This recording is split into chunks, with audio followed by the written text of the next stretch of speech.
안녕하세요. 피플앤이슈의 연규옥입니다. 사계절이 뚜렷한 우리나라는 그 시기마다 즐길 수 있는 다양한 식재료들이 있습니다. 예로부터 이런 제철 재료들로 특별한 음식을 만들어 먹었는데요. 그런데 요즘에는 이런 제철 음식보다는 조금 더 간편하고 또 건강보다는 맛있는 음식을 찾기 일쑤고요. 집밥보다는 외식이 보편화되어 가고 있습니다. 오늘 피플앤이슈에서는 당신의 식사는 안녕하십니까의 저자 지명순 교수 모시고 우리의 음식에 대한 이야기 자세하게 나눠보겠습니다. 교수님 안녕하세요. 네, 반갑습니다.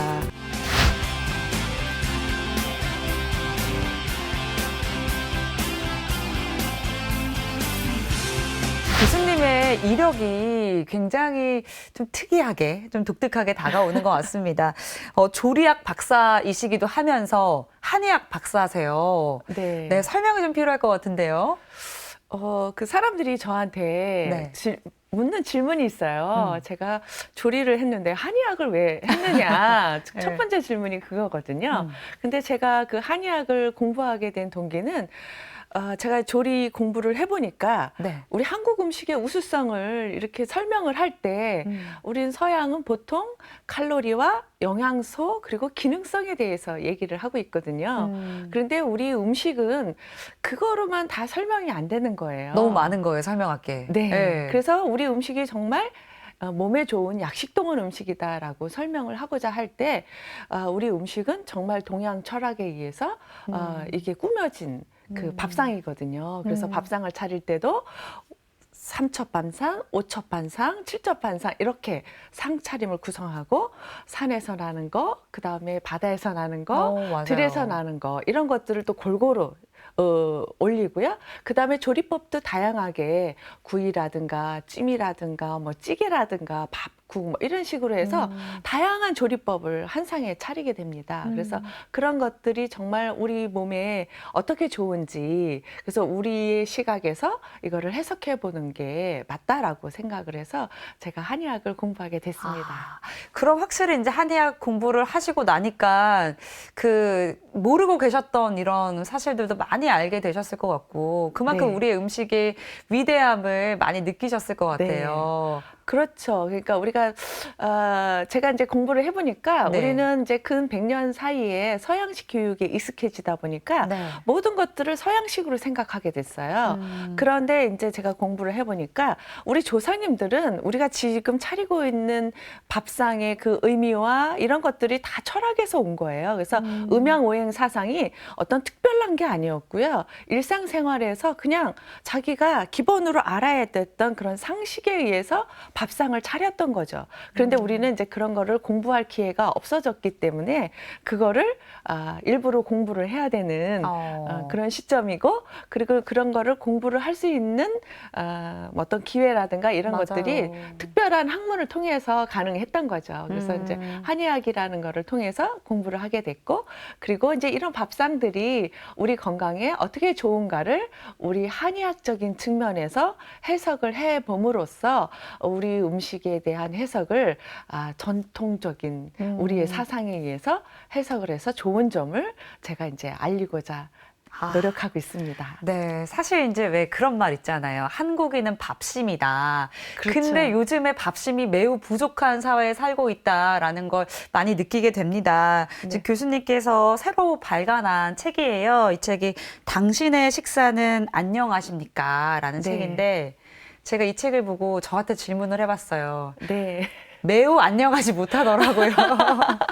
잘 챙겨 먹지도 못하는 것 같기도 하고 제목도 굉장히 흥미롭고 내용도 흥미로웠습니다. 이 책에 어떻게 탄생하게 되었는지 먼저 말씀해 주실까요? 네.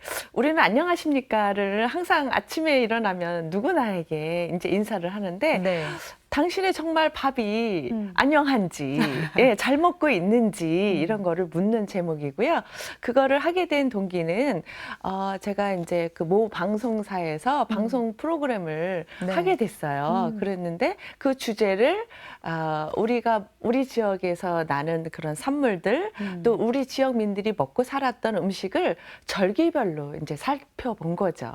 그래서 현장에 찾아가서 직접 재료를 수확해 보기도 하고 조리 조리법을 배우고 또 먹어보고 하면서 우리 지역에 있는 우리 도민들이 어떤 건강한 음식을 먹고 지금까지 잘 살아왔는지 이런 것들을 이제 방송을 통해서 발표하게 됐고요. 네. 그리고 이제 방송에 이제 하면서 제가 이제 중요한 자료니까 이거를 글로 써야 되겠다. 기록해야죠. 네, 예. 그래서 이제 글을 쓰게 됐고요. 그리고 이제 신문에 연재했던 거를 모아서 이제 출판을 하게 됐습니다.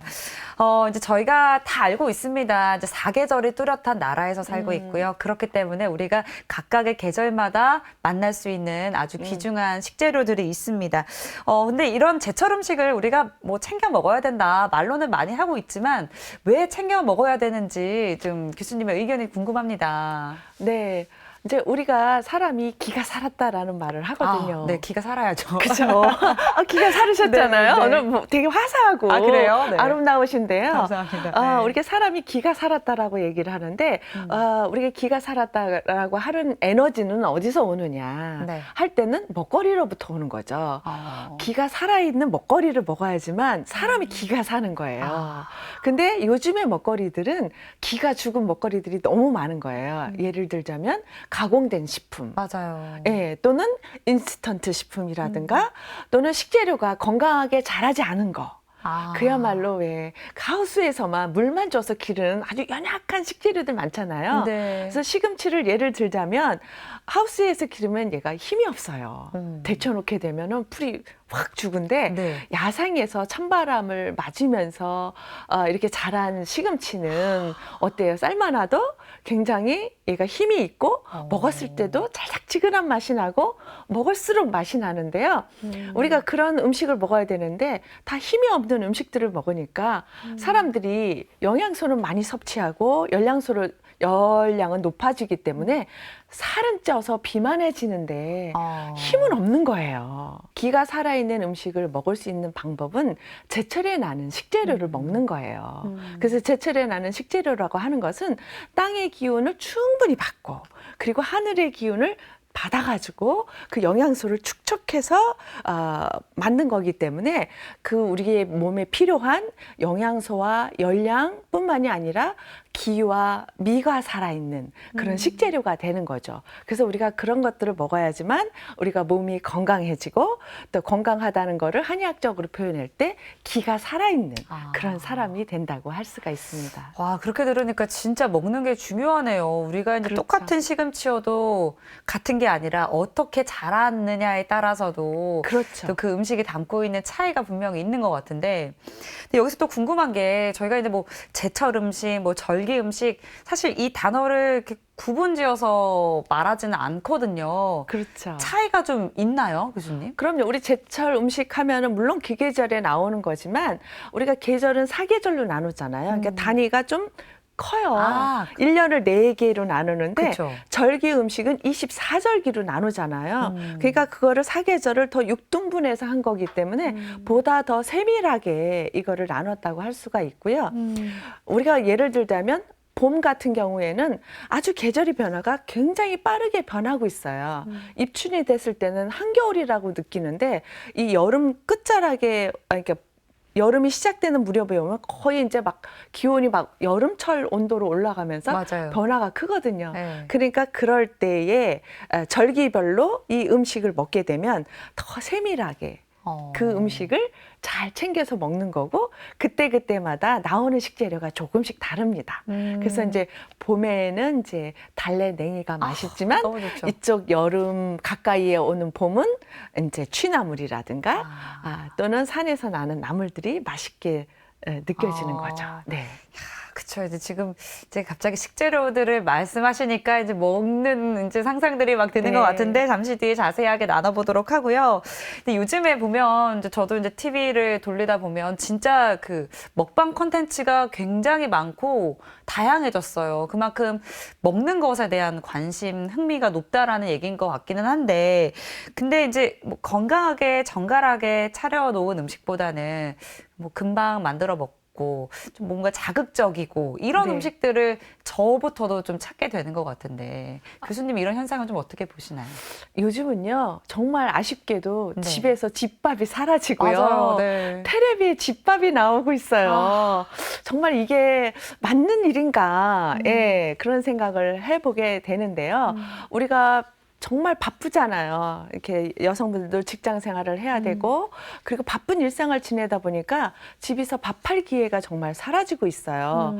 그리고 또 우리 어머님들 세대에는 우리 그 딸이나 아들들을 정말 사회적으로 출세를 시키기 위해서 공부를 하다 보니까 네. 조리 교육을 시킬 기회가 없었죠. 아. 그러다 보니까 할머니가 가르쳐준 음식이 엄마까지는 왔는데 지금 우리 세대인 딸에게는 오지 못한 것 같아요. 그러다 보니까 우리 음식 전수가 이루어지지 못하고 있고요.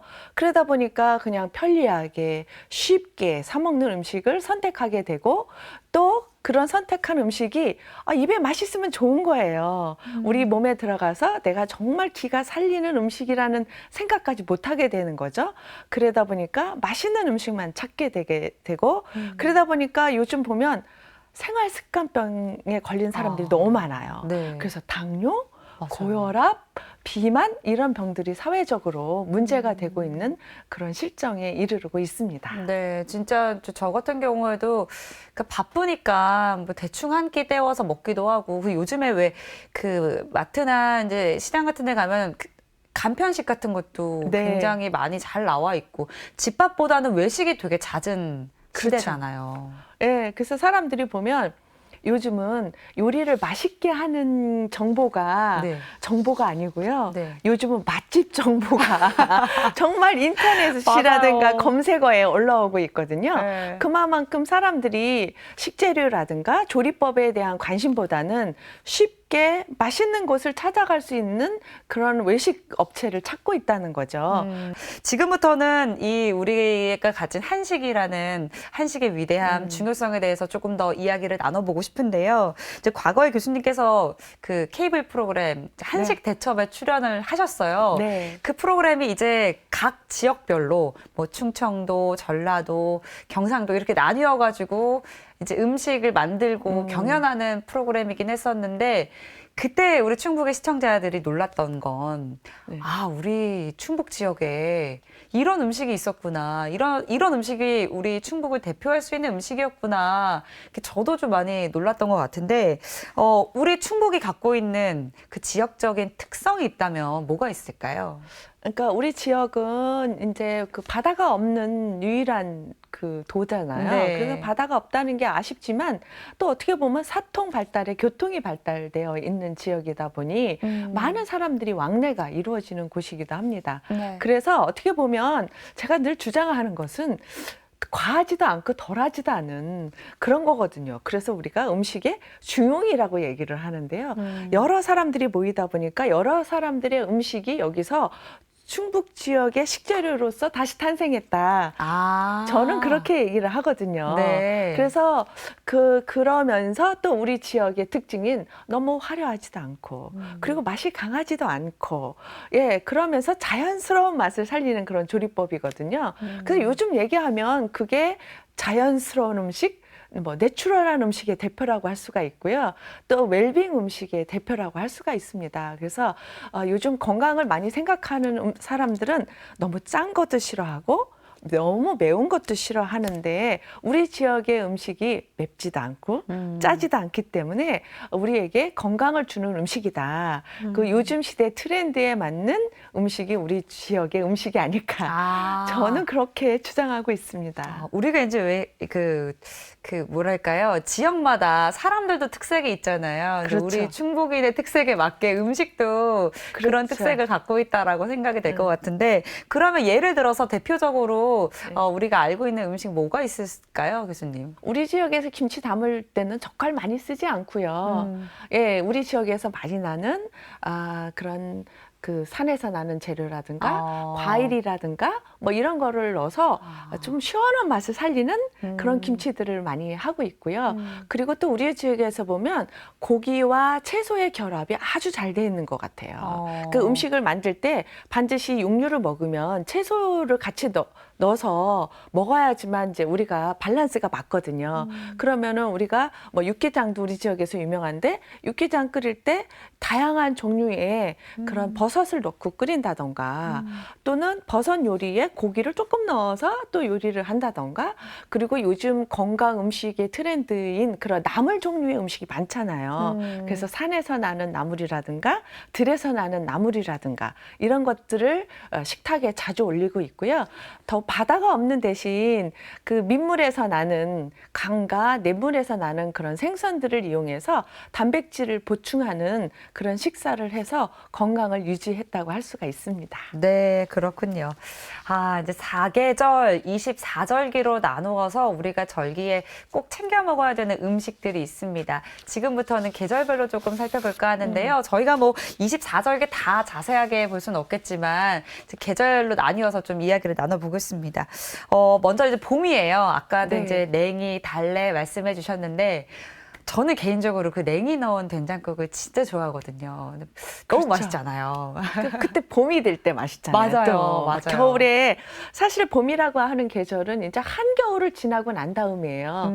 아무래도 이제 그 겨울에는 추우니까 신선한 채소나 이런 것들이 부족하잖아요. 맞아요. 그럼 몸에서 비타민이 많이 필요하게 되는데 그때 이제 이런 봄나물들을 먹으면 좋은데 한의학적으로 보면은 어떻게 되냐면 목의 기운이 아주 왕성하게 움직이는 계절인데 목의 기운에 해당하는 것이 간이에요. 간. 네, 그래서 우리 장기 중에서 오장 중에서 간이 목에 해당이 되는데 네. 간이 활발하게 활동을 하면서 그 신선한 활동을 도와주는 에너지가 나는 그런 음식들이 필요로 하게 됩니다. 그래서 이제 비타민이 풍부하게 들어있는 봄나물이 좋고요. 그래서 이제 간의 기운이 또 너무 성하게 되면 네. 사람들은 또 비위의 기능을 친다고 해서 입맛을 잃는 사람들이 있어요. 예, 봄이 되면 왜 입맛을 잃어서 밥맛이 없다, 밥을 못 먹겠다 하시는 분들도 계시거든요. 그래서 우리는 이걸 봄을 탄다고 얘기를 하는데 이렇게 봄을 타고 입맛이 없을 때는 이런 향기로운 나물들이 입맛을 자극하게 됩니다. 그리고 이런 것들이 소화를 도와주기 때문에 향기로운 나물을 먹어서 소화가 잘 되게 하고 그런 것들이 영양을 보충해줘서 우리 간이 너무 과하게 이렇게 반응하는 것들을 줄여주는 역할을 하고요. 여름은 이렇게 모든 게 생기 있는 제 마음. 그렇죠. 풀들도 푸릇푸릇하고 너무 좋잖아요. 네. 가장 1년 중에 생동감 넘치는 계절이라고 해도 과언이 아닐 텐데, 근데 과일 말고 딱히 이제 식재료가 저는 이제 떠오르지가 않는데, 뭐를 챙겨 먹을 수 있을까요? 이제 여름에 중요한 거는 네. 땀이 난다는 거예요. 아, 더워서. 네. 막 그러면 땀이 난다는 것은 심장이 일을 많이 했다는 거거든요. 아. 피가 뜨거워졌다는 얘기예요. 아, 네. 네, 피가 뜨거워져서 체온이 올라가서 땀이 나게 되는 거죠. 그러면 땀으로 빠져나가는 수분을 보충해 줘야 되는 거예요. 그래서 수박과 참외가 맛있잖아요. 그래서 정말. 먹어야 되는구나. 네, 예. 한여름에 땀을 펄펄 흘리고 나서 집에 들어가서 수박 한 조각 탁 잘라 먹으면 너무 시원하고 맛있잖아요. 맞아요. 그래서 이제 수분을 보충해 주기도 하고 또 미네랄을 보충해 주는 역할도 해요. 그래서 우리가 체온이 또 올라가게 되면은 사람이 또 밥맛도 잃게 되고 기운도 없어지게 돼요. 이럴 때는 몸을 적당하게 식혀주는 채소가 필요한데요. 이때 많이 먹는 것이 가지와 오이, 호박 이런 것들이에요. 오. 이런 것들은 성질이 냉하기 때문에 우리의 몸을 식혀주죠. 그래서 오이를 더 시원하게 먹기 위해서 냉국을 해서 먹어요. 맞아요. 예. 그리고 가지 냉국도 해서 먹고요. 그리고 여름에는 보리밥을 먹어요. 그 보리밥이라고 하는 것은 네. 보리가 겨울에 자란 식재료이기 때문에 냉한 기운을 가지고 있어요. 그래서 여름철에 밥을 먹을 때 흰 쌀밥을 먹는 것보다 보리밥을 먹으면 더 시원하게 느껴지고요. 이 보리밥을 찬물에 말아서 또 풋고추 찍어서 이렇게 어머나. 먹잖아요. 네. 그거는 이제 우리 몸에 열기를 식혀주는 그런 효과가 있게 됩니다. 그래서 그렇게 해서 채소를 통해서 또 밥을 통해서 몸을 식혀주는데 그래도 안 되면 우리는 육모초라고 하는 아주 쓴 약을 먹습니다. 그런데 이 약이라고 육모초라고 하는 약은 심장의 열을 떨어뜨려주는 그런 효과가 있는 그런 약이 되겠습니다. 그래서 우리 지역에서도 네. 그런 것들을 많이 먹고 있어요. 와, 진짜 이제 깨닫지 못했던 보리가 그런 또 의미가 있군요. 네, 네. 너무 좋습니다. 이제 가지, 오이, 네, 또 수박도 챙겨 먹어야 되고 여름에는 네. 이런 것들 챙겨 먹어야겠습니다. 다음은 이제 가을이에요. 이제 뭐 가을하면 뭐 전어도 좀 떠오르기도 하고 네. 제가 이제 너무 요리에 이제 문외한이다 보니까 이제 되게 한정적으로 생각이 나는데 가을에는 챙겨 먹어야 되는 음식들 어떤 게 있을까요? 네, 가을은 이제 찬바람이 이제 불기 시작하죠. 그렇죠. 추워져요. 예, 그리고 찬바람을 직접적으로 이제 맞이하는 곳이 어디냐면 코와 입이에요. 아, 맞아요. 그 찬바람이 이렇게 들어오게 되면 우리는 이제 폐에 찬바람이 들어가서 감기에 걸리기 쉽게 됩니다. 그렇죠. 예, 그래서 이럴 때는 이제 찬바람을 막아주는 또는 몸을 따뜻하게 하는 음식을 먹는 것이 좋은데요. 폐를 건강하게 하는 음식 중에 대표적인 것이 이 도라지입니다. 그래서 가을철에 도라지를 먹고요. 또 흰색 나는 그런 과일. 대표가 이제 배가 되겠죠. 그래서 이런 배를 먹고요. 그리고 이제 점점 추워지기 때문에 우리 몸속에 적당한 지방을 축적해야 돼요. 그래가지고 이제 그 지방을 축적할 수 있는 미끌미끌한 것들을 먹게 되는데 네. 가을철에 꼭 먹는 음식 있죠. 아, 추어탕. 네, 맞나요? 맞습니다. 네. 네. 그래서 그 땅속으로 들어가려고 하는 그 미꾸라지, 영양을 아주 비축한 그런 미꾸라지를 잡아서 푹 끓여가지고 여기다가 채소를 넣어서 끓여 먹는데요. 이거는 이제 겨울을 맞이하기 위한 준비 과정이라고 할 수가 있습니다. 그리고 이제 추석 무렵에는 버섯이 많이 나잖아요. 네. 그래서 뭐 맛있는 버섯이 많이 나는데 이런 버섯에는 면역 물질이 많이 들어있어요.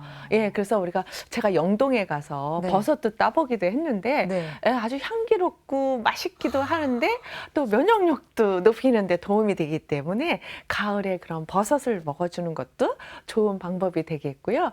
그다음에 가을 무 이제 나잖아요. 아, 그쵸. 예, 가을 무는 뭐 인삼하고도 바꾸지 않는다고 했거든요. 네. 그럴 정도로 그 무를 중요한 그 식재료이다, 약재료로 생각했는데 그 무는 흰색이잖아요. 네. 그렇기 때문에 폐를 건강하게 하는 식재료예요. 그렇기 때문에 이 무를 이제 가을서부터 겨울철에 먹기 위해서 우리가 또 김장을 담을 때 그쵸. 무를 이용해서 깍두기를 담기도 하고 석박지를 담기도 하고 동치미도 담기도 하는 거죠. 네. 맞습니다.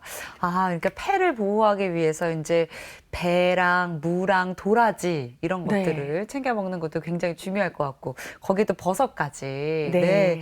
아, 생각만 해도 이제 자꾸 이제 군침이 도는 것 같은데 지금 이제 겨울이에요. 이제 날씨도 좀 네. 많이 추워졌고 이제 사실 겨울은 뭐 나뭇잎들도 다 떨어지고 앙상한 가지만 남는 그런 계절이기도 한데 겨울에는 어떤 음식들로 우리 몸을 좀 보호할 수 있을까요? 아, 일단 춥잖아요. 너무 추워요.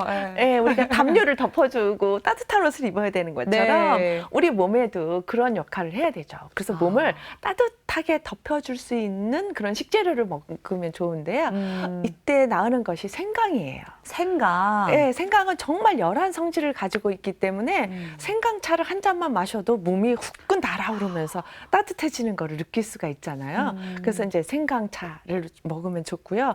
그리고 이제 평강이라는 걸 만들어 먹기도 하고요. 또 대추가 많이 있잖아요. 그래서 네. 대추를 이렇게 끓여서 차를 먹기도 하고 음식에 많이 이제 먹는데요.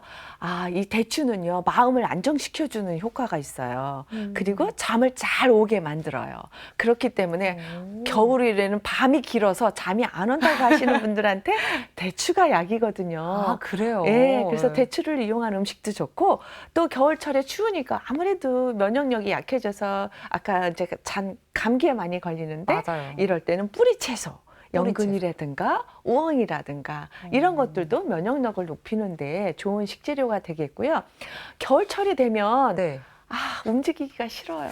그러니까 나가는 것 자체가 이렇게 망설여지고 그리고 이렇게 전기장판이나 아니면 그렇죠. 온돌바닥들이 뜨끈뜨끈하니까 계속 맞아요. 집에만 있게 되는 것 같아요. 그러니까 활동량이 줄어들어요. 맞아요. 그러면 활동량이 줄어든다는 것은 오장의 움직임도 잘 안 된다는 뜻이고 그럼 혈액순환이 잘 안 되게 돼요. 네. 예, 그래서 이럴 때는 혈액순환을 도와주는 음식을 먹으면 좋은데 그 대표적인 것이 우리 지역에서 많이 먹는 담북장이라는 거. 담북장. 예, 청국장이라고 부르기도 하죠. 네. 콩을 발효시켜서 2, 3일 만에 발효시켜서 해먹는 이 담북장을 많이 먹게 되는데요.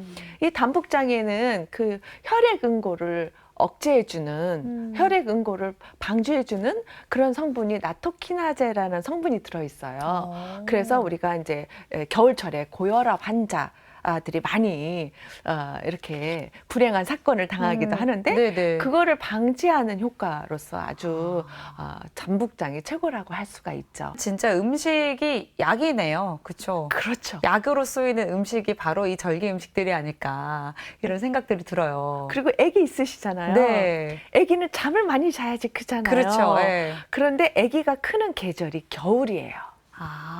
네, 그래서 아기들이 겨울 지나고 나면은 봄철에 보면 쑥 커지는 거를 볼 수가 있는데요. 아기들을 키를 키우려고 하면은요. 자자가 들어가는 음식들을 먹이면 좋아요. 자자. 네. 그래서 우리는 밤을 율자라고 부르거든요. 네. 예, 밤이라든가 씨앗 종류를 많이 먹으면 좋아요. 잣이라든가 호두라든가 뭐 콩이라든가 이런 것들을 아기들한테 먹이면 겨울 동안에 정말 키가 쑥쑥 자라게 됩니다. 그래서 겨울철에는 아이들한테 이렇게 그 자자가 들어가는 음식을 많이 먹이는 게 네. 건강에 도움이 되고 키 큰 아이로 만들 수 있는 그런 방법이 되겠습니다. 이제 녹화 끝나고 바로 사러 가야겠어요. 너무나 이제 꿀팁을 얻게 된 것 같고, 이제 그 아까도 말씀해 주셨어요. 김치 얘기를 빼놓을 수가 없습니다. 요즘에는 약간 김장철이 조금 늦어져가지고 이제 막 이제 녹화일 기준으로 김장을 많이 하고 계실 것 같은데, 우리 지역을 대표하는 김치, 아까도 말씀해 주셨어요. 다른 지역과는 조금 다르게 시원한 맛이 있고, 네, 우리 충북 지역의 김치는 어떤 맛, 또 어떤 재료들로 만들어질까요? 뭐 우리 흔하게 우리 지역에서 많이 농사짓는 배추나 무를 많이 이제 사용하게 되죠. 네. 그리고 이제 고춧가루. 네, 고춧가루가 맛이 있으니까 그런 고춧가루와 그리고 마늘. 를 좀 많이 넣고 하는 특징들이 있고요. 그 다음에 이제 여기에 그 아까도 말씀드렸다시피 적당한 과일, 예, 사과라든가 배를 좀 넉넉히 넣어서 시원한 맛을 내기도 하고요.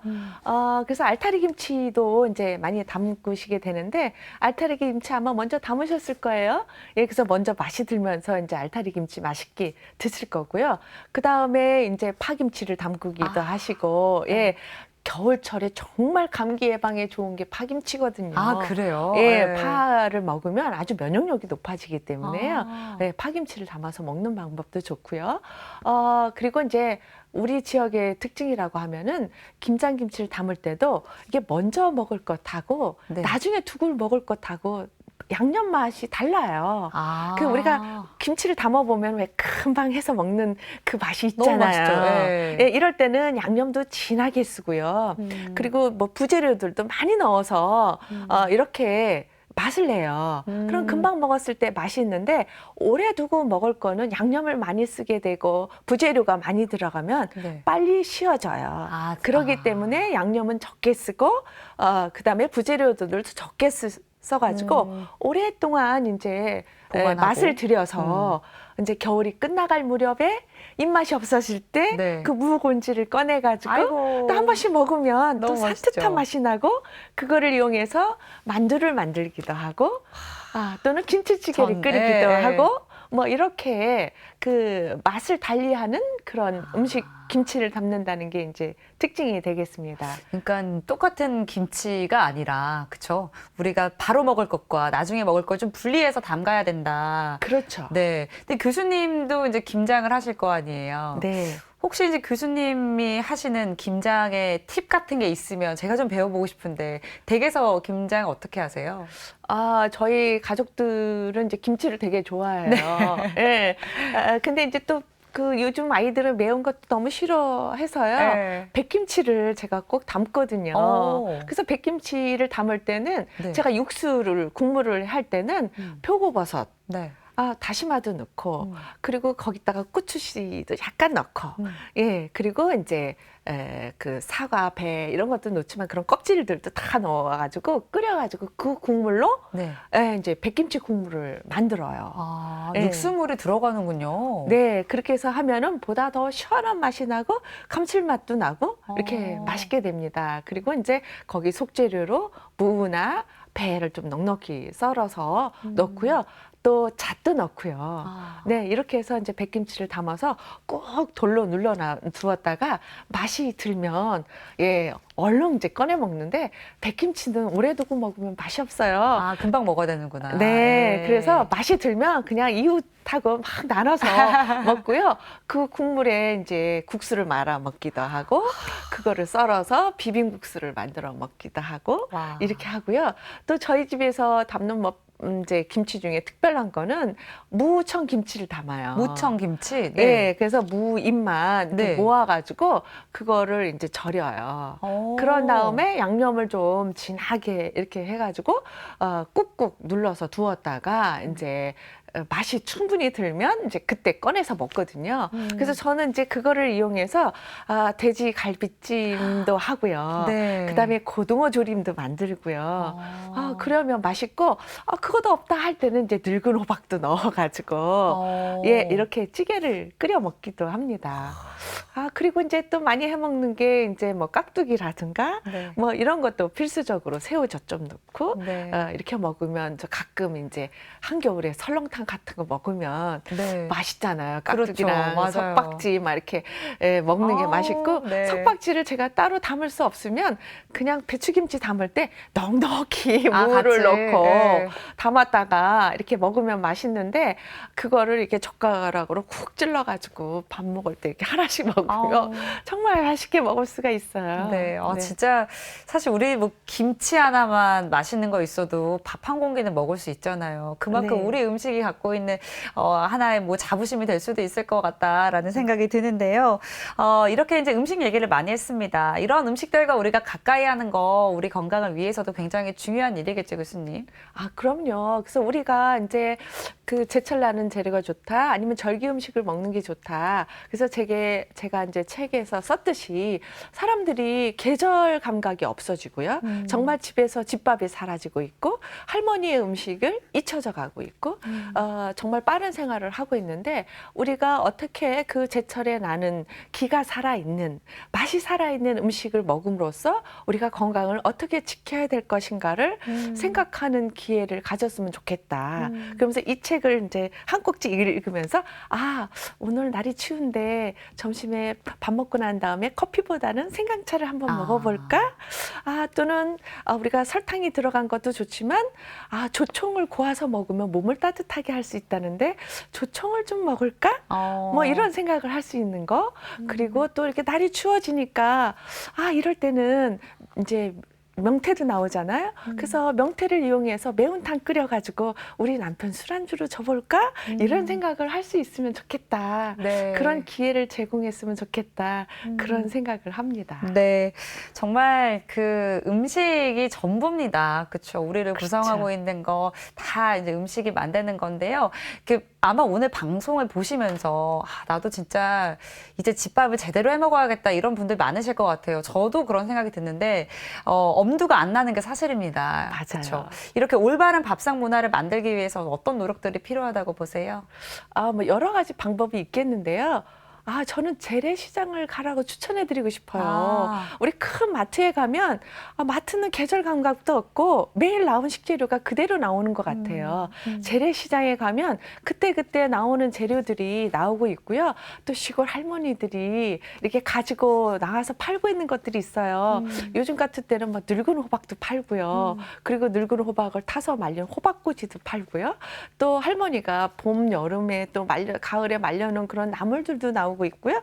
또 곡식들도 많이 나오고 있고, 그리고 또 뭐 신선한 생선이라든가 뭐 고기들도 많이 나오니까 재래시장에 가면 재미도 있고요. 그 계절에 어떤 재료가 나와 있는지도 알게 되니까 그거를 사는 순간 맛있는 요리를 하고 싶은 생각이 저절로 들 거예요. 네. 그래서 그런 식재료를 이제 사러 가는 방법.